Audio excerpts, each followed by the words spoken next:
चुप हो जा तू बड़े पत्थर के ढेले। क्या पूरी आकाशगंगा को सुनाना है? सैया का चेहरा तुरंत लाल हो गया।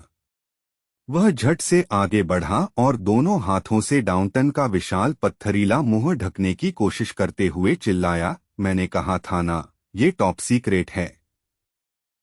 पत्थरीला दानव अचानक रुक गया। उसकी छोटी सी आंखें फैल गईं और उसे अपनी गलती का एहसास हुआ। उसने शर्मिंदा होकर सिर झुका लिया, फिर अपने काले पत्थरीले सिर को खुजाते हुए धीमी आवाज में बोला, अरे हाँ, मेरी गलती, भूल गया था। ये तुम्हारा सबसे शर्मनाक राज है। अब से चुप रहूंगा। फिर डाउनटन थोड़ा झुककर सैया के और करीब आया और अब भी जरूरत से ज्यादा तेज आवाज में बोला, चिंता मत करो, इस पूरे जहाज में तुम्हारी शर्मनाक हार के बारे में सिर्फ मुझे ही पता है। यह सुनकर लू शेंग ने बेख्तियार आंखें घुमा लीं। तो यह था वो सबसे बड़ा राज जो सिर्फ मुझे बताया गया था, लू शेंग ने मन ही मन तंज कसा। लगता है सैया अपने सारे राज हर किसी को ऐसे ही बता देता है। और यह डाउनटन, इसकी अक्ल तो गीली रेत की बोरी जितनी भी नहीं है। दोनों एकदम परफेक्ट जोड़ी हैं, कोई हैरानी नहीं कि तुरंत दोस्त बन गए। लगता है बाहर निकलते ही इन दो मूर्खों से टकराकर मैंने ब्रह्मांड को नाराज कर दिया है। इन पर भरोसा करना तो सीधा मुसीबत को बुलाना होगा। जितनी जल्दी हो सके मुझे किसी दूसरे जहाज पर जाने का रास्ता ढूंढना होगा। जब लू शेंग अपनी इस दुर्भाग्यपूर्ण सामाजिक स्थिति के बारे में सोच रहा था, तभी वह पत्थरीला दानव और सैया आपस में धीरे धीरे फुसफुसाते हुए बात करने लगे। दोनों सिर जोड़कर बड़ी उत्सुकता से कुछ चर्चा कर रहे थे, जैसे आसपास की दुनिया का उन्हें होश ही न हो। लगता था वे कुछ समय के लिए लू शेंग की मौजूदगी ही भूल गए हैं। लू शेंग उन्हें शांत, विश्लेषणात्मक नजर से देखता रहा और सैया की उस बात को याद करने लगा कि वह इस जहाज पर उसका इकलौता भरोसेमंद साथी है। अब तो साफ दिख रहा था कि सैया के सबसे बड़े राज उसके पूरे छोटे से सर्कल में सबको पता हैं, और डाउनटन को तो यह विरोधाभास समझने की समझ भी नहीं है। सच में दोनों मिलकर पूरी तरह के बेवकूफ लग रहे थे। कई मिनट की फुसफुसाहट के बाद दोनों पीछे हटे और गंभीरता से एक दूसरे को सिर हिलाया। याद रखना, सैया ने जरूरत से ज्यादा गंभीर स्वर में कहा, मेरे राज के बारे में किसी और से एक शब्द भी नहीं। हमारी इज्जत तुम्हारी चुप्पी पर टिकी है। तभी डाउनटन की नजर आखिरकार पास खड़े चुप लू शेंग पर पड़ी। उसने अपनी कंकड़ जैसी आंखें झपकाईं और सैया से सच्ची जिज्ञासा से पूछा, अरे सैया, ये शांत आदमी कौन है? तुम्हारा नया दोस्त है क्या? अरे ये, हाँ, ये तो मेरा टॉप टियर भाई है, पूरा लीजेंड, सैया जोर से हंसते हुए बोला और ऐसे लू शेंग के कंधे पर हाथ डाल दिया जैसे वे सालों से साथ लड़ते आए हों। लू शेंग ने बस हल्की उपेक्षा भरी सांस छोड़ी। मुझे अपना भाई किसने बना दिया? उसने बुदबुदाया, लेकिन उसकी आवाज किसी ने नहीं सुनी। सैया मुंह खोलकर डाउनटन का औपचारिक परिचय कराने ही वाला था कि अचानक एक आवाज गूंजी, इतनी ताकतवर कि वहां मौजूद हर व्यक्ति का ध्यान उसी तरफ चला गया। सब लोग चुप हो जाओ और ध्यान से सुनो। अचानक एक जोरदार धमाका हुआ और जहाज के बचे हुए ढांचे में बड़ा छेद हो गया। धुएं और चमकते मलबे के बीच से दो आकृतियां बाहर आईं और धीमे मगर दबदबे भरे कदमों से डेक पर उतर गईं। लू शेंग ने आंखें सिकोड़कर उन दोनों का निरीक्षण किया, एक लंबा, प्रभावशाली आदमी और एक थोड़ी छोटी महिला, जिसकी ऊर्जा बेहद खतरनाक लग रही थी। महिला का चेहरा पूरी तरह ठंडे पेशेवर भाव से भरा था। हम आपके आधिकारिक तैनाती के बारे में एक महत्वपूर्ण घोषणा करने आए हैं, उसने अपनी ऊर्जा से आवाज को और तेज करते हुए कहा। सिर्फ इन दोनों की मौजूदगी ही काफी थी भीड़ में उठ रही फुसफुसाहट को तुरंत शांत करने के लिए। अचानक चारों तरफ भारी सन्नाटा छा गया। वैसे भी शोर ज्यादा नहीं था, क्योंकि ज्यादातर रंगरूट अपने कमरों में ही छिपे हुए थे। सिर्फ सैया जैसे अजीब लोग ही गलियारों में घूम रहे थे। लेकिन उस ठंडी मध्यायु की अधिकारी ने बस चुप कहा, और यहाँ तक कि शोर मचाने वाले सैया और सुस्त दिमाग वाले डाउंटन भी एक शब्द बोलने की हिम्मत नहीं कर पाए। लू शेंग ने डाउंटन की तरफ देखा। वह इतना स्थिर खड़ा था कि किसी प्राकृतिक चट्टान जैसा लग रहा था। अगर उसकी चमकती आंखें बंद हो जाती तो वह सचमुच एक पत्थर ही लगता। अंतरिक्ष की इन जातियों की विविधता वाकई कमाल है, लू शेंग ने सोचा। तभी अधिकारी बोलना शुरू कर चुकी थी। ध्यान से सुनो रंगरूटों, तुम अब आधिकारिक तौर पर सीमा पार कर चुके हो और अदरवर्ल्ड बैटलफील्ड के क्षेत्र में प्रवेश कर चुके हो। उसकी यह पहली ही बात जैसे बारूद में चिंगारी बन गई। तुरंत ही जमा हुए योद्धाओं के बीच हलचल मच गई। यहाँ तक कि लू शेंग भी इस खबर से हल्का सा चौंक गया। तो आखिरकार हम यहाँ पहुँच ही गए, लू शेंग ने सोचा। उसका दिमाग तेजी से इस नई हकीकत को समझने लगा। उम्मीद से कहीं जल्दी हम असली मोर्चे पर आ गए। उसके आसपास की भीड़ में घबराहट और उत्साह मिलाजुला था। यही असली युद्धभूमि है। दुश्मन की सेनाएं कहाँ हैं? युद्ध कहाँ है? सवाल एक दूसरे के बीच टेलीपैथिक संपर्कों में गूंज रहे थे। यह तो वैसा बिल्कुल नहीं है जैसा मैंने अपने दिमाग में एक प्रलयकारी युद्धभूमि के रूप में सोचा था, लू शेंग ने सोचा। उसकी आंखों में ठंडी चमक उभरी जब उसने चारों तरफ नजर दौड़ाई। दाएं बाएं बस वही अंतहीन तारों भरा शून्य था। कभी कभी कोई भटका हुआ एस्टेरॉयड दिख जाता था, जैसे वही विशाल पत्थर जिससे उनका जहाज अभी टकराया था। इसके अलावा न कोई ग्रह, न कोई नेबुला, न कोई जलता तारा। पूरा इलाका ऐसी वीरानी और प्राचीन अकेलेपन से भरा था कि मानो आत्मा तक पर बोझ पड़ रहा हो। लेकिन जब लू शेंग ने अपनी ऊर्जा को आसपास के वातावरण के साथ मिलाना शुरू किया तो उसे एक चौंकाने वाली बात पता चली।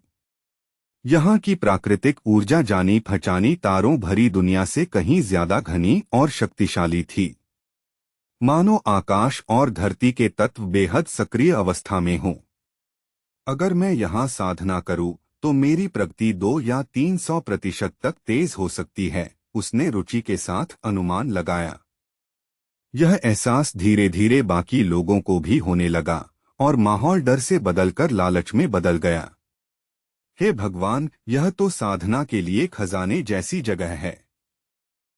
कमाल है, हम तो सच में जैकपॉट मार गए। अधिकारी की आवाज अचानक सख्त हो गई और उनकी खुशियों को तलवार की तरह काटते हुए बोली, हाँ, इस क्षेत्र में ताकतवर लोगों के लिए कई फायदे हैं। जो ऊर्जा तुम अभी महसूस कर रहे हो वह तो यहाँ की दौलत की बस सबसे ऊपरी परत है।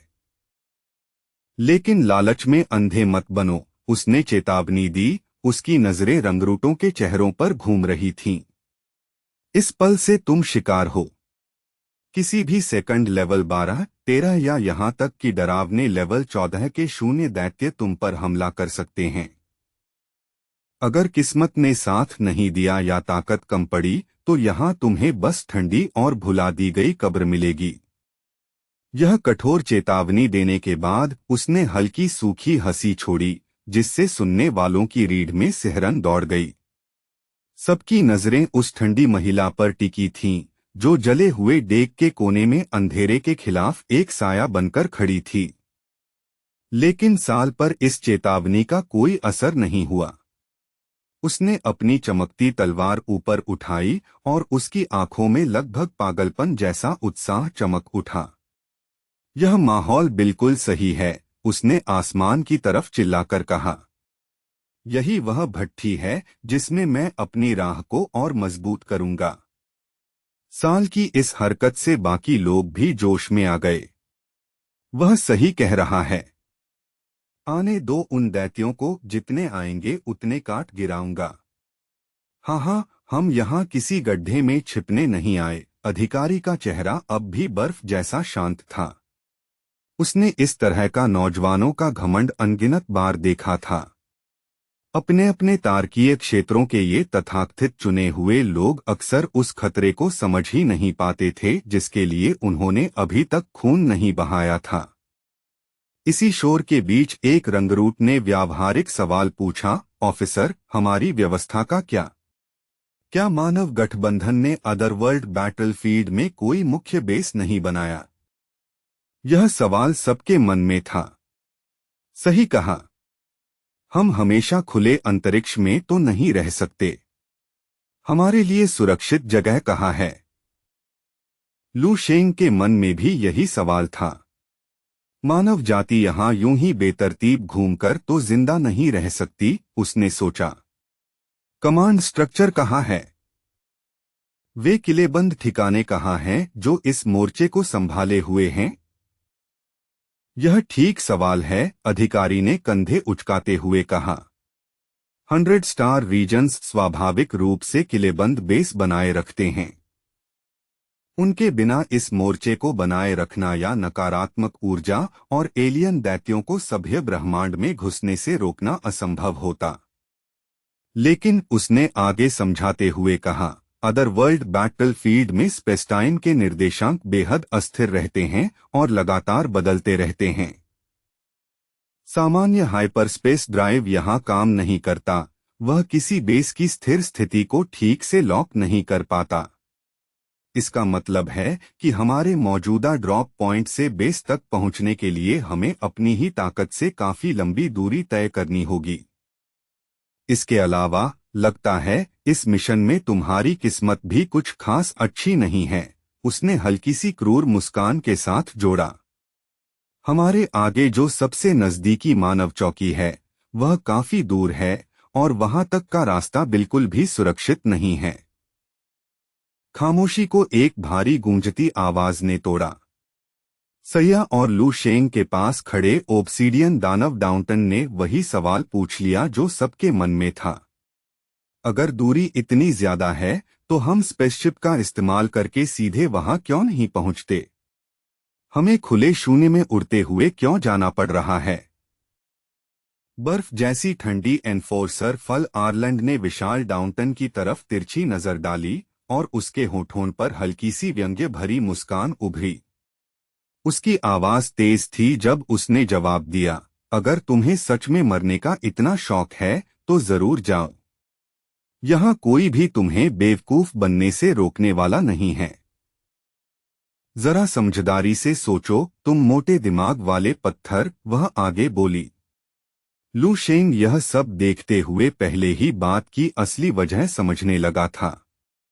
अगर इस टूटे हुए आयाम की हालत सच में उतनी खतरनाक है जितनी एनफोर्सर बता रही थी, तो लेवल 11 और लेवल 12 के वॉइड बीस्ट्स कोई दुर्लभ खतरा नहीं बल्कि इस अदरवर्ल्ड बैटलफील्ड के आम शिकारी होंगे। ऐसे खतरनाक माहौल में एक सामान्य ट्रांसपोर्ट जहाज चाहे कितना भी मजबूत क्यों न हो, बस एक धीमा चलता हुआ निशाना बन जाएगा। बहुत संभव है कि जंप पॉइंट पार करने से पहले ही कोई ताकतवर एलियन दैत्य उसे पकड़कर टुकड़े टुकड़े कर दे। यहाँ तक कि एक आधुनिक लेवल 12 ट्रांसपोर्ट भी किसी शीर्ष शिकारी के सामने पल भर में कबाड़ बन सकता है। इसके अलावा बड़े और उन्नत ट्रांसपोर्ट जहाज मुसीबत को खुद बुलाने जैसे होते हैं। वे उन जीवों का ध्यान खींच लेते हैं जो तकनीकी प्रणालियों को बाधित करने में माहिर होते हैं। यह नहीं भूलना चाहिए कि इन एलियन दैत्यों के पास प्राकृतिक ऊर्जा क्षेत्र होते हैं जो उन्नत मशीनों को भी निष्क्रिय कर सकते हैं। यह सोचते सोचते लू शेंग को आखिर समझ आया कि उन्हें जो भर्ती वाला जहाज दिया गया था वह इतना टूटा फूटा क्यों था। हर बार जब वे किसी नए अज्ञात निर्देशांक पर जाते थे तो इस बात की संभावना बहुत ज्यादा होती थी कि जहाज वहीं नष्ट हो जाए और कभी अपने हैंगर तक वापस न पहुंचे। असल में ये जहाज एक बार इस्तेमाल होने वाले साधन हैं, जैसे किसी विशाल शतरंज के खेल में बली के मोहरे। जब लू शेंग ने शांत स्वर में यह विश्लेषण बताया तो सैया और पत्थर जैसी त्वचा वाला डाउंटन एक साथ समझ आने की आवाज में गुर्राए। अचानक जले हुए गलियारे में धीरे धीरे ताली बजने की आवाज गूंजने लगी। ताली, ताली। एनफोर्सर फल आरलैंड के साथ आया गोल चेहरे वाला गाइड आगे बढ़ा। उसके चेहरे पर चौड़ी चिकनी मुस्कान थी। इस नौजवान की समझ तेज है। जिन निर्देशांकों से हम गुजरते हैं वे इतने अस्थिर होते हैं कि भर्ती वाला जहाज कबाड़ बन जाना लगभग तय है। जब मिशन ही आत्मघाती हो तो बेकार किसी उत्कृष्ट जहाज को क्यों बर्बाद करें? एक रंगरूट ने हल्की कापती आवाज में सबसे जरूरी सवाल पूछा, तो अब प्रक्रिया क्या है? हमारे अगले आदेश क्या हैं? ठंडे चेहरे वाली एनफोर्सर फल आरलैंड ने बिना किसी भावना के जवाब दिया। आगे के सफर का नियम बहुत सरल है, अग्रिम दल के साथ चलते रहो और किसी तरह जिंदा रहो। फल आरलैंड की नजर बर्फीली हवा जैसी थी जब वह भीड़ पर घूमी, जैसे उन लोगों की सारी गलतफहमियां मिटा रही हो जो अभी भी खुद को सुरक्षित समझ रहे थे। और एक बात साफ कर दूं, उसने फुसफुसाहट जैसी ठंडी आवाज में कहा, जब तक तुम किसी आधिकारिक अदरवर्ल्ड बेस की किलेबंदी के अंदर कदम नहीं रखते तब तक तुम कुछ भी नहीं हो। तुम्हें हमें हमारे पद से बुलाने का भी अधिकार नहीं मिला है। यह कहकर वह बिना पीछे देखे मुड़ी और सीधे शून्य में उड़ गई। उसके साथ वाला गोल चेहरे वाला गाइड आखिरी रहस्यमयी मुस्कान देकर चुपचाप उसके पीछे उड़ गया। पीछे बचे मलबे के बीच खड़ा नारंगी बालों वाला सैया दूर जाती एनफोर्सर फल आरलैंड को घूरते हुए होंठ टेढ़े करके बोला, हाँ माफा, खुद को क्या समझती है? सिर्फ कोई पद मिल गया तो हमें कीड़े मकोड़े समझेगी? लेकिन अपनी बातों के बावजूद सैया ने तुरंत अपनी ऊर्जा सक्रिय कर ली। वह तेजी से शून्य में आगे बढ़ा और बाकी लोग भी जल्दबाजी में उसके पीछे चल पड़े, क्योंकि कोई भी इस शांत अंधेरे युद्ध क्षेत्र में पीछे छूटना नहीं चाहता था। पंक्ति में फैलते तनाव को देखते हुए डाउंटन झुककर सैया से बोला। उसकी आवाज फिर से चट्टानों के टकराने जैसी थी। लगता है तुम्हारा प्रतिद्वंद्वी साल पहले ही गाइड्स से उलझ चुका है। बेस तक पहुंचा भी नहीं और पहले से ही उन लोगों से दुश्मनी मोल ले रहा है जो हमारी सुरक्षा के लिए हैं। उसके साथ ऐसा होना ही चाहिए था, सैया ने खुशी छिपाते हुए कहा। उसका घमंड ही उसकी मुसीबत बना। रास्ते में उसने कमरे का अपग्रेड मांगने की कोशिश की थी और एनफोर्सर ने उसे जमकर डांट दिया। तभी से दोनों के बीच इतनी खटास है। देखते रहो डाउंटन, मुझे लग रहा है उसकी बुरी किस्मत अभी बस शुरू ही हुई है। और आखिरी बार कह रहा हूं, सैया ने चिढ़कर डाउंटन से कहा, जब भी उस लड़के साल का नाम लो उसके साथ यह मत जोड़ना कि उसने मुझे पीटा था, समझे? डाउंटन ने बस चुपचाप अपनी विशाल पत्थरीली हथेली उठाकर मानो आत्मसमर्पण कर दिया। जैसी तुम्हारी इच्छा मेरे दोस्त, डाउंटन ने गंभीरता से सिर हिलाते हुए कहा। फिर वह अचानक मुड़कर वापस टूटे फूटे ट्रांसपोर्ट जहाज की तरफ जाने लगा। सैया ने शक भरी नजर से पूछा, अब क्या कर रहे हो? सामान भूल गए क्या? डाउंटन ने उलझन में मुड़कर देखा। मैं जहाज उड़ाने जा रहा था। गाइड्स ने नहीं कहा था कि मरम्मत के बाद हम इसे जैसे चाहें इस्तेमाल कर सकते हैं। यह सुनकर सैया ने माथे पर हाथ मार लिया और गहरी थकी हुई सांस ली। अच्छी बात यह रही कि लू शेंग ने बातचीत और बिगड़ने से पहले ही दखल दे दिया। एक ऐसे जहाज की मरम्मत में समय बर्बाद करने का कोई मतलब नहीं जो पहले ही बेकार है, डाउंटन। हम मुख्य दल से काफी पीछे रह गए हैं। चलो, यह कहकर लू शेंग आगे बढ़ा। उसका शरीर सुनहरी रोशनी की लकीर बनकर गाइड्स की ओर बढ़ गया।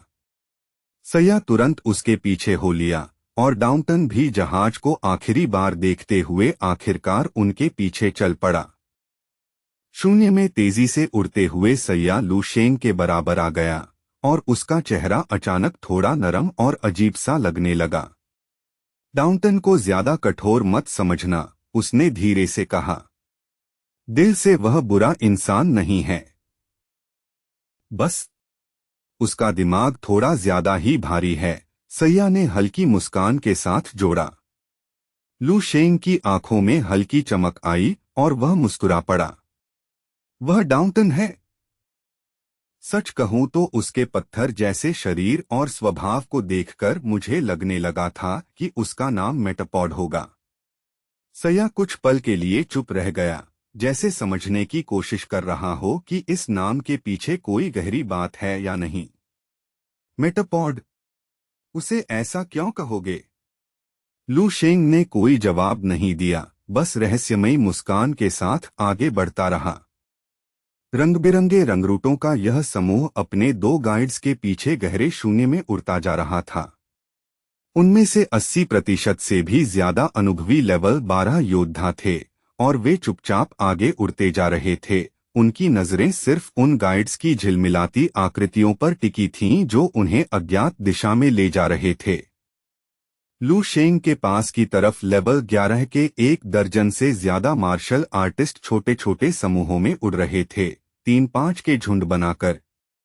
वे धीरे धीरे बातें कर रहे थे ताकि इस खामोश अंतरिक्ष के डर को थोड़ा कम कर सकें।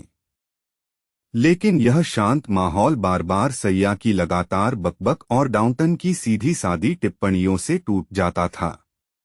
जहां भी ये दोनों जाते, उनके आसपास शोर और अराजकता का छोटा बुलबुला बन जाता था। आमतौर पर जो लोग खुद को कमजोर समझते हैं, वे सुरक्षा के लिए साथ रहते हैं, लेकिन डाउंटन इस नियम का अपवाद था। लेवल 12 की जबरदस्त ताकत होने के बावजूद वह लेवल 11 रंगरूटों के बीच ही ज्यादा सहज महसूस करता था। लू शेंग ने मन ही मन हल्की मुस्कान के साथ सोचा, आखिर कागजों पर तो वह खुद भी लेवल 11 ही दर्ज था। जैसे जैसे वे आगे बढ़ते गए, लू शेंग को महसूस हुआ कि अदरवर्ल्ड बैटलफील्ड एक ऐसी जगह है जहां सामान्य तर्क काम नहीं करते। यहाँ की व्यवस्था पूरी तरह अलग थी। अगर उसे इस जगह को एक शब्द में बताना हो तो वह होगा अराजकता। यह ऐसा वातावरण था जहां हर चीज असामान्य और अजीब थी। रास्ते में कई भूत जैसे जीव अचानक प्रकट होते और फिर बिना कारण गायब हो जाते। कभी वे ऐसे क्षेत्र से गुजरते जहां बिल्कुल भी गुरुत्वाकर्षण नहीं था, और अगले ही पल ऐसे क्षेत्र में पहुंच जाते जहां गुरुत्वाकर्षण सामान्य से दर्जनों गुना ज्यादा होता था। तकनीकी उदाहरण से समझें तो लू शेंग को यह जगह किसी विशाल प्रोग्राम के डेड जोन जैसी लगी, जहां सोर्स कोड पूरी तरह गड़बड़ा गया हो और सिस्टम में अनगिनत बग्स के कारण सब कुछ अव्यवस्थित हो गया हो। ऐसी अस्थिर स्थिति में किसी भी समय किसी शक्तिशाली शिकारी का अचानक हमला होना हमेशा संभव था। अगर एक पल के लिए भी सावधानी कम हुई तो एलियन दैत्य का हमला तुरंत मौत बन सकता था। और वह लेवल 13 के एलियन दैत्य जिनका एनफोर्सर ने जिक्र किया था। लू शेंग ने सोचा, उसकी आंखों में हल्का उत्साह चमक उठा। मैंने अभी तक किसी लेवल 13 जीव को अपने हाथों से कुचलने का अनुभव नहीं किया। यह सोच ही दिलचस्प लग रही है। आगे बढ़ते हुए लू शेंग चुपचाप प्रोफाउंड स्पिरिट ट्रेजर रिकॉर्ड को अपने मेरिडियनों में घुमाता रहा। उसके दांतियन के अंदर मौजूद छोटा चमकदार सफेद सोने जैसा कोर धीरे धीरे घूम रहा था और आसपास की ब्रह्मांडीय ऊर्जा को खींचकर उसके शरीर में भर रहा था। उसकी अस्थियों के भीतर उसे हल्की हल्की धड़कनों के साथ नई अमर कोशिकाओं के बनने का एहसास हो रहा था। हालांकि उसकी साधना की गति नर्चरिंग एम्ब्रियो स्टार की तुलना में धीमी थी, लेकिन फायदा यह था कि इतनी हल्की ऊर्जा हलचल को उसके साथी महसूस नहीं कर सकते थे। चारों तरफ देखते हुए लू शेंग ने देखा कि वह अकेला नहीं था। कुछ और रंगरूट भी चलते चलते चुपके से साधना करने की कोशिश कर रहे थे। इस खतरनाक जगह में हर कोई जिंदा रहने के लिए थोड़ी सी भी बढ़त पाने की कोशिश कर रहा था। तभी हमेशा की तरह खुशमिजाज सैया अचानक बोल पड़ा, अरे बिग ब्रो, और तुम भी साल। यह अदरवर्ल्ड बैटलफील्ड तो कहानियों जितना डरावना बिल्कुल नहीं है। खतरा कहाँ है? आसपास खड़े लोग भी धीरे धीरे आराम महसूस करने लगे थे। शुरुआत में सभी उन हरे चमकते स्पेस अनोमली से डर रहे थे, लेकिन इतना देखने के बाद जब कुछ नहीं हुआ तो कई लोगों को यह जगह खूबसूरत और शांत लगने लगी। यहाँ तक कि सया भी अब इधर-उधर घूमते हुए इसे किसी टूर जैसा समझने लगा था। लू शेंग उड़ते हुए भी अपने दिमाग में अमर कोशिकाओं की संख्या गिन रहा था और साथ साथ अपनी चेतना का एक हिस्सा ड्रीमस्केप में भेजकर इलाके का नक्शा भी बना रहा था। तभी वे एक विशाल चमकते हरे नेबुला के पास पहुंचे जो किसी आकाशीय समुद्र जैसा दिख रहा था। अचानक लू शेंग का सिर झटके से उठा और उसकी आंखें तेज चमकने लगीं क्योंकि वह दूर शून्य में किसी बिंदु को घूर रहा था। उस एक पल में लू शेंग की तीक्ष्ण प्रवृत्ति ने संकेत दे दिया कि इस इलाके की नकली शांति जल्द ही बुरी तरह टूटने वाली है। यह आखिर है क्या? युवक ने मन में सोचा। तभी आगे उड़ रहे सैया ने भी कुछ चमकता हुआ देखा और बिना सोचे तेजी से उसकी ओर बढ़ गया।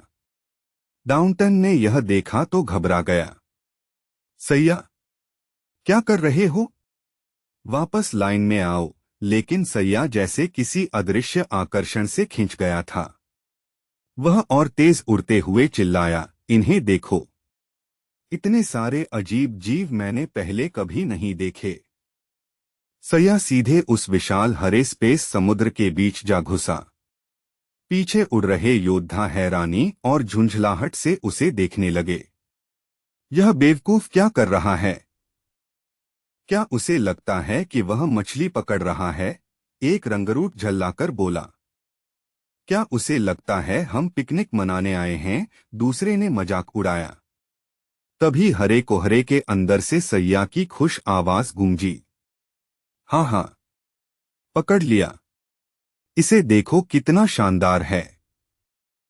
लू शेंग वहीं स्थिर रहा और स्थिति का विश्लेषण करता रहा। अब तक उनके आने के बाद से किसी एलियन दैत्य का एक बाल तक नहीं दिखा था, इसलिए कई लोगों को लगने लगा था कि एनफोर्सर की चेतावनी शायद बढ़ा चढ़ाकर कही गई थी। कभी कभार गुरुत्वाकर्षण बदलने से लोग थोड़ा लड़खड़ा जाते थे, लेकिन इसके अलावा यह जगह युद्ध क्षेत्र से ज्यादा किसी रहस्यमय सुंदर दुनिया जैसी लग रही थी।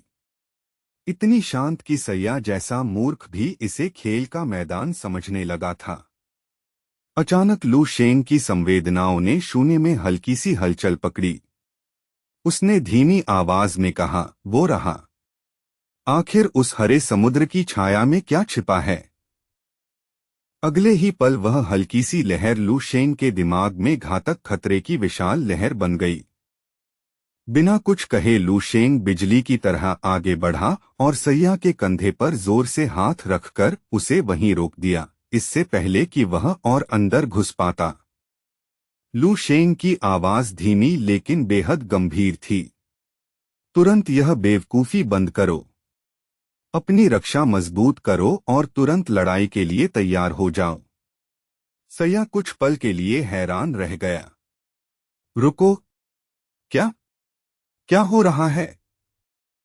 उसी समय सबसे आगे उड़ रहे गोल चेहरे वाले गाइड ने अचानक रुकने का संकेत दिया।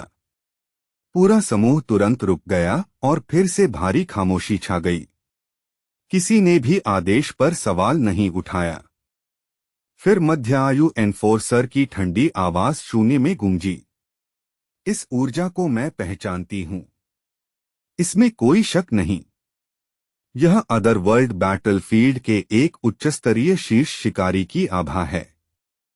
एक विशाल एलियन दैत्य हमारी ओर बढ़ रहा है। सभी यूनिट्स युद्ध गठन बनाओ। लड़ाई के लिए तैयार हो जाओ। सैया और डाउनटन धीरे धीरे मुड़े और लू शेंग को देखने लगे जैसे उन्होंने भूत देख लिया हो। सैया ने कांपती आवाज में पूछा, तुम्हें इसका पता गाइड्स से पहले कैसे चल गया? एनफोर्सर के चेतावनी देने से पहले तक समूह के बाकी लोगों ने आने वाले खतरे की हल्की सी भी ऊर्जा महसूस नहीं की थी। उनके लिए तो वह एलियन दैत्य मानो अस्तित्व ही नहीं रखता था। गाइड्स की संवेदन क्षमता प्रसिद्ध थी, लेकिन किसी रंगरूट का उनसे पहले खतरा भांप लेना डराने वाली बात थी। लू शेंग ने सैया और डाउंटन को बस 3 शब्दों में जवाब दिया। यह अंतर्ज्ञान था, अंदर ही अंदर वह जानता था कि उसका यह इंट्यूशन असल में एक बेहद शक्तिशाली खतरा पूर्वानुमान क्षमता है, लेकिन वह उन्हें यह सब समझाने वाला नहीं था।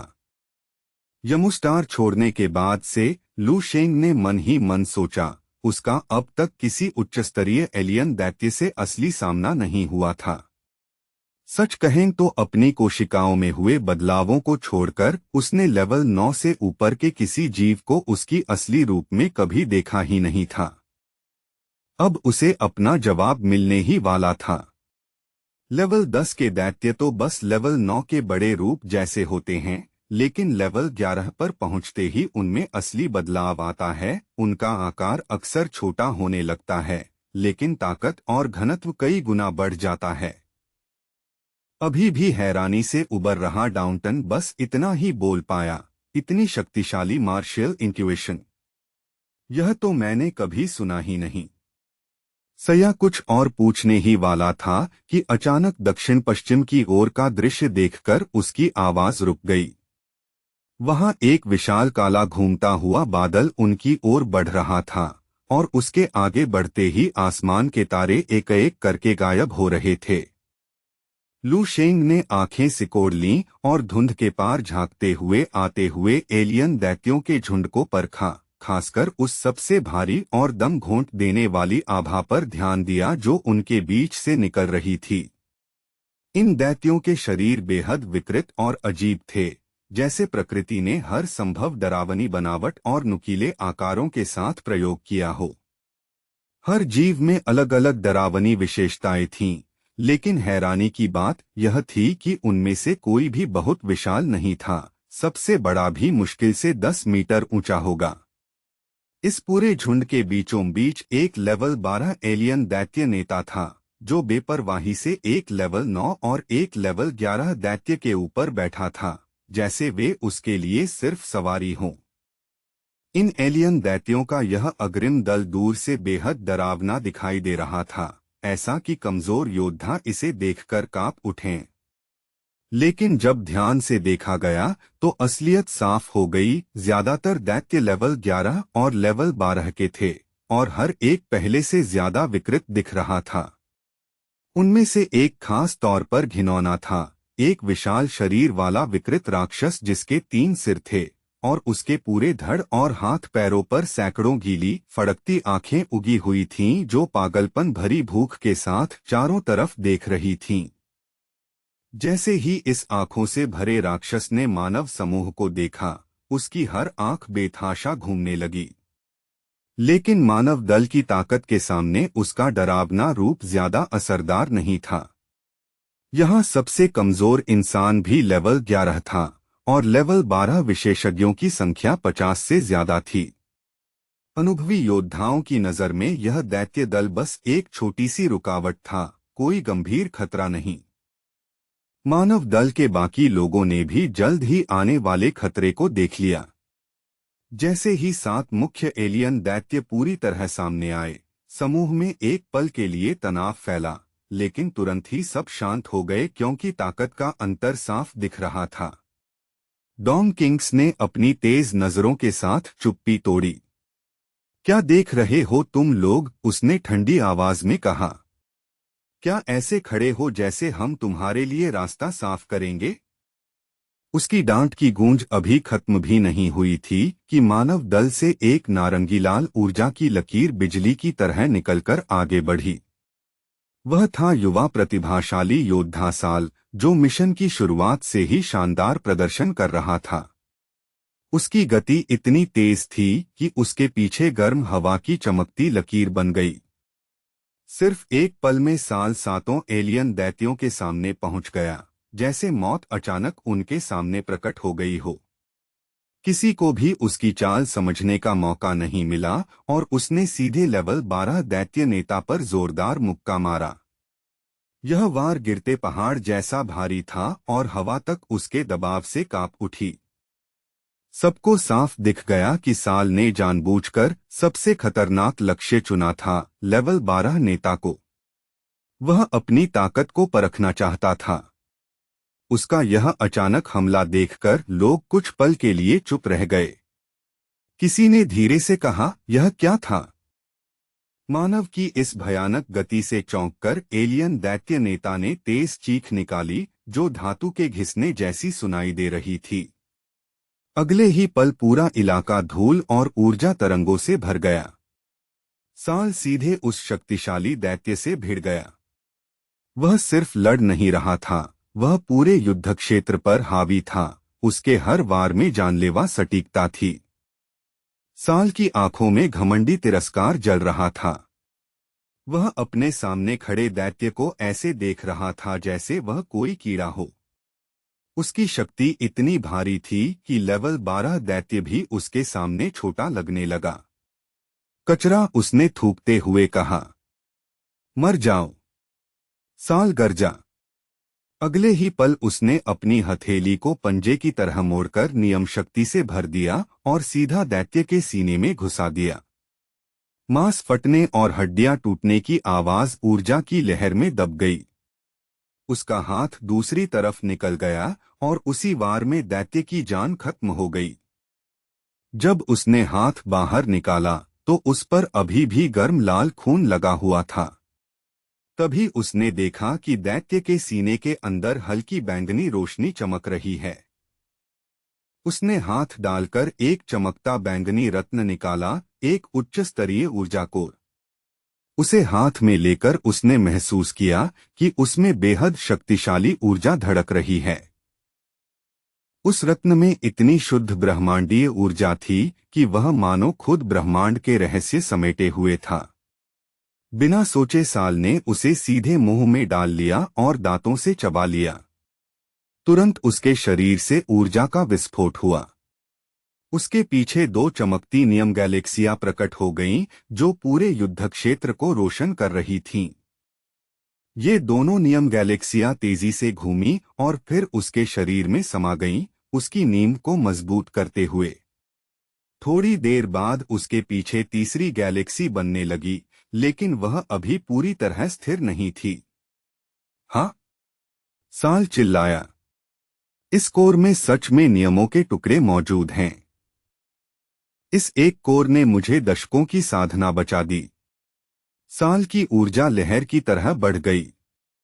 उसने होठों से खून चाटा और लालच भरी नजर से चारों तरफ देखने लगा। इतनी ताकत मिलने के बाद भी वह संतुष्ट नहीं था। यह सुनते ही नीचे खड़े योद्धाओं की आंखें फैल गईं। सभी समझ गए कि इसका मतलब क्या है। लेवल 12 की असली ताकत नियमों को समझने से आती है और वहां तक पहुंचने में आमतौर पर दशकों की मेहनत लगती है। यहां मौजूद अधिकांश लेवल 12 योद्धा अपनी जिंदगी में सिर्फ एक ही नियम गैलेक्सी हासिल कर पाए थे। 5वें स्तर की चरम सीमा तक पहुंचकर एक गैलेक्सी हासिल करना ही असली प्रतिभा माना जाता था। लेकिन साल ने एक ही कोर खाकर सालों की साधना पार कर ली। यह देखकर माहौल तुरंत बदल गया। चलो, किसी ने चिल्लाया। अगले ही पल योद्धा भूखे भेड़ियों की तरह दैत्यों पर टूट पड़े। इस पूरे हंगामे के बीच लू शेंग शांत खड़ा रहा और सब कुछ ध्यान से देखता रहा। उसने देखा कि साल पहले से ही लेवल 12 था और अब 2 गैलेक्सियां समा चुका था, जबकि तीसरी बनने लगी थी। यह उपलब्धि सामान्य प्रतिभाशाली व्यक्ति को भी जीवन भर में मिलती है। अब सभी को समझ आ गया कि ये कोर असल में एक तरह का शॉर्टकट हैं। अगर कोई इनमें मौजूद नियम ऊर्जा को सीधे सोख ले, तो वह वर्षों की मेहनत को पार कर सकता है। ऐसा आसान रास्ता कौन नहीं चाहेगा। जल्द ही मानव दल ने बाकी दैत्यों को पूरी तरह मार गिराया। जमीन पर लाशें बिखरी थीं और सभी की नजरें उन कुछ लोगों पर टिक गईं जिन्होंने कोर हासिल कर लिए थे। जिनके हाथ में कोर थे, उन्हें ऐसा लग रहा था जैसे वे हाथों में जलती हुई शक्ति पकड़े हुए हों। यह शक्ति उन्हें ऊपर उठा भी सकती थी और नष्ट भी कर सकती थी। कुछ लोग खुद को रोक नहीं पाए और तुरंत कोर काटकर खा गए। ऊर्जा उनके शरीर में दौड़ गई, जबकि कुछ समझदार लोग उन्हें संभालकर अपने स्टोरेज ब्रेसलेट में रख रहे थे। पास खड़े गाइड लैंड चेन ने साल की तरफ देखा। अभी के लिए यह चालाकी भरा कदम है, उसने कहा, लेकिन इन कोर में सिर्फ नियम नहीं हैं, इनमें इस आयाम की अशुद्धियां और अराजकता भी भरी है। अगर तुम ऐसे ही खाते रहे तो एक दिन इन नियमों के अंधेरे पक्ष के गुलाम बन जाओगे, लैंड चेन ने चेतावनी दी। यह सुनकर साल का चेहरा एक पल के लिए रुक गया, लेकिन उसका घमंड जल्दी ही लौट आया। चिंता मत करो बूढ़े, साल ने हाथ हिलाते हुए कहा। मुझे पता है मैं क्या कर रहा हूँ। गाइड बस हंस पड़ा और बाकी योद्धाओं को देखने लगा जो जमीन पर पड़ी लाशों में कोर ढूंढ रहे थे। उधर डोंग किंग्स ने शांत स्वर में अपने साथी से कहा, इसे अभी संभाल कर रखो। उसने खुद अपना कोर सुरक्षित स्टोरेज में रख दिया। उसके पास खड़ा योद्धा हैरान रह गया। तुम सच में इसे अभी नहीं खाओगी? तुम गाइड लोग सच में अलग हो। चलो आगे बढ़ो, आदेश गूंजा। सैया ने डाउंटन के कंधे पर हाथ रखा और धीरे से बोला, देखा, ये कोर सीधे ताकत बढ़ाते हैं। इस यात्रा का खतरा अब पूरी तरह वाजिब लग रहा है। लेकिन डाउंटन थोड़ा चिंतित दिखा। लेकिन गाइड और कमांडर ने चेतावनी दी थी, इसके साइड इफेक्ट भी हो सकते हैं। यह तुम्हें भ्रष्ट कर सकता है, उसने कहा। लेकिन सैया ने हाथ हिलाकर बात टाल दी। अगर हम पहले इन्हें शुद्ध कर लें तो कोई समस्या नहीं होगी। लू शेंग चुपचाप यह सब सुन रहा था। उसने मन ही मन सोचा कि यह जोखिम उसके लिए बेकार है।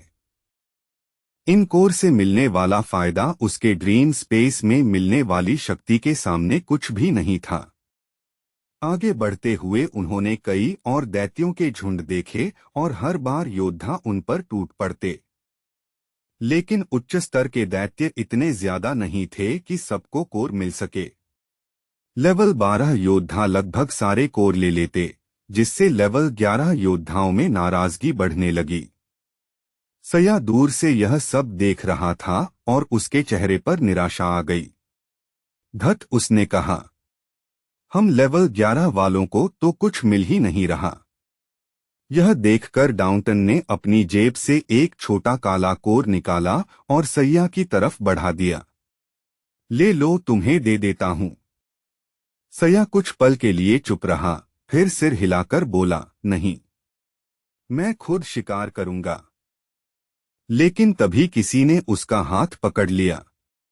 सैया मुड़ा और देखा लू शेंग।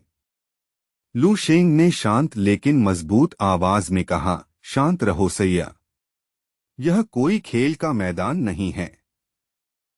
अभी सबसे जरूरी चीज है देखना और सीखना। लू शेंग बोला, जब तक लेवल 12 लड़ रहे हैं तुम इन दैत्यों के पैटर्न समझो। लू शेंग की बात सुनकर सैया को जैसे ठंडा पानी पड़ गया। उसे एहसास हुआ कि वह जल्दबाजी कर रहा था। तुम सही कह रहे हो, सैया ने कहा। धन्यवाद लू शेंग। लू शेंग ने बस हल्की मुस्कान के साथ सिर हिलाया। फिर वह हवा में उछला और आगे उड़ गया।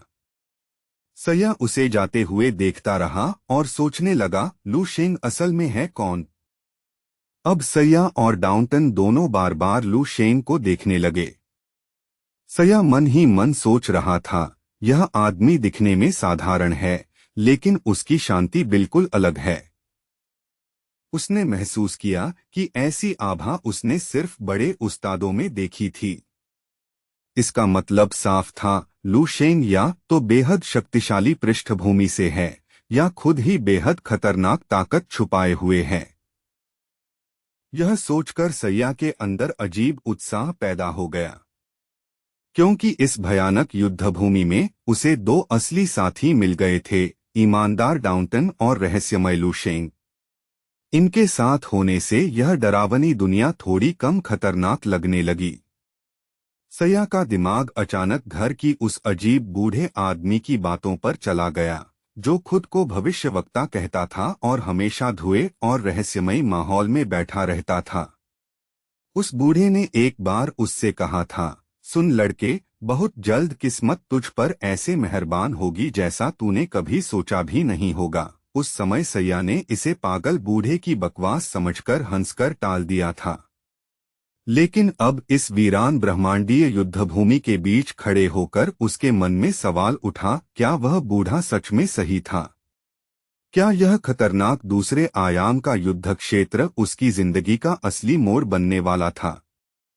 खैर, उस समय तो मैंने इसे अंधविश्वास समझकर नजरअंदाज कर दिया था, सैया ने मन ही मन सोचा। उसकी उंगलियां तलवार की मूठ पर हल्के से कस गईं। वह यहाँ सिर्फ इसलिए आया था क्योंकि उसे अपनी साधना में कोई बड़ा चाहिए था। लेकिन अब जो कुछ उसकी आंखों के सामने हो रहा था, उसे देखकर उसकी पुरानी शंका धीरे धीरे टूट रही थी। कहीं ऐसा तो नहीं कि उस बूढ़े की भविष्यवाणी सच हो रही है? कई दिनों तक यह दल इस खामोश और दबाव भरे अंतरिक्ष में आगे बढ़ता रहा। दूर दूर चमकते मरते हुए तारों के बीच उनकी आकृतियां बस छोटे छोटे बिंदुओं जैसी लग रही थीं। हर घंटा मानो एक युग जैसा महसूस हो रहा था, क्योंकि अज्ञात खतरे की तलवार हमेशा उनके सिर पर लटक रही थी। इस कठिन यात्रा के दौरान उन पर दर्जनों बार एलियन दैत्यों के झुंडों ने हमला किया। कुछ लड़ाइयां छोटी थीं, जहां सिर्फ रैंक 11 के शिकारी थे। लेकिन कुछ हमले बहुत बड़े थे, मानो दैत्यों की पूरी सेना हो, जिन्हें 3 भयानक रैंक 12 नेता नियंत्रित कर रहे हों। हर तरफ युद्ध की गूंज थी।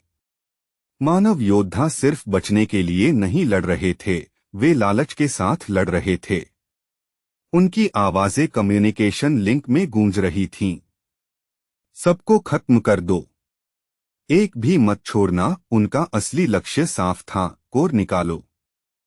अग्रिम पंक्ति में मौजूद रैंक 12 योद्धाओं के लिए शुरुआती डर अब खत्म हो चुका था। अब हर सफल शिकार उन्हें नया कोर दे रहा था, और हर कोर उनकी महत्वाकांक्षा को और बढ़ा रहा था।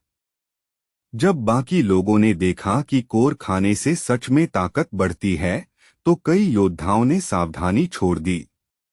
साल की तरह उन्होंने भी सीधे युद्ध क्षेत्र में ही कोर खाना शुरू कर दिया। लेकिन सबसे ज्यादा कोर जमा करने वाला व्यक्ति साल ही था। वह लगभग पागलपन की तरह लड़ रहा था। वह सिर्फ दैत्यों को नहीं मार रहा था, वह अपने ही साथियों के शिकार भी छीन रहा था। आखिरी वार मारकर कोर लेकर भाग जाता। लोगों के दिल में नाराजगी बढ़ने लगी, लेकिन कोई खुलकर बोलने की हिम्मत नहीं कर रहा था। साल की ताकत इतनी ज्यादा थी कि कोई उससे भिड़ना नहीं चाहता था।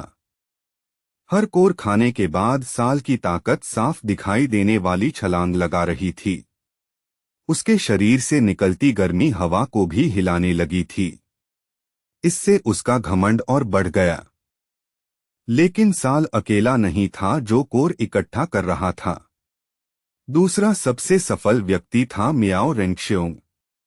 साल के विपरीत वह बिल्कुल शांत था और बिना शोर किए दैत्यों का शिकार करता रहता था।